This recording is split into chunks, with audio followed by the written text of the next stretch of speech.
నమస్కారం.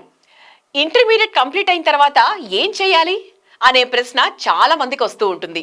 ఎక్కడ చదువుకోవాలి, సేఫ్ అట్మాస్ఫియర్ ఎక్కడుంది, ప్రాక్టికల్ లెర్నింగ్ ఎక్కడ నేర్పిస్తారు, కెరీర్ ఆపర్చునిటీస్ ఉన్న కాలేజ్ ఎక్కడుంది అని ఆలోచిస్తూ ఉండే టైంలో మనందరి దృష్టిలోకి రావాల్సిన ఒకే ఒక్క పేరు కావేరీ యూనివర్సిటీ, గౌరారం, సిద్దిపేట.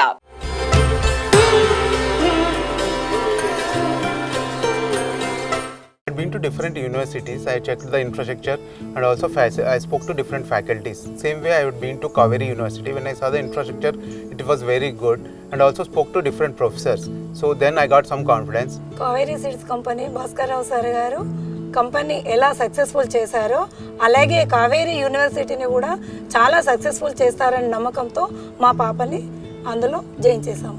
నేను కావేరీ యూనివర్సిటీ వచ్చే ముందు ఇంకొన్ని యూనివర్సిటీస్ చూశాను, కానీ కావేరీ యూనివర్సిటీలో ఇక్కడ ఇన్ఫ్రాస్ట్రక్చర్, లైబ్రరీ, ల్యాబొరేటరీ ఫెసిలిటీస్ అన్నీ చాలా నచ్చి ఇక్కడ అడ్మిషన్ తీసుకున్నాము. కావేరీ యూనివర్సిటీలో ఇన్ఫ్రాస్ట్రక్చర్ అండ్ మరియు R&D ప్లాంట్ బాగున్నాయి కాబట్టి మా అబ్బాయిని ఇక్కడ జాయిన్ చేసి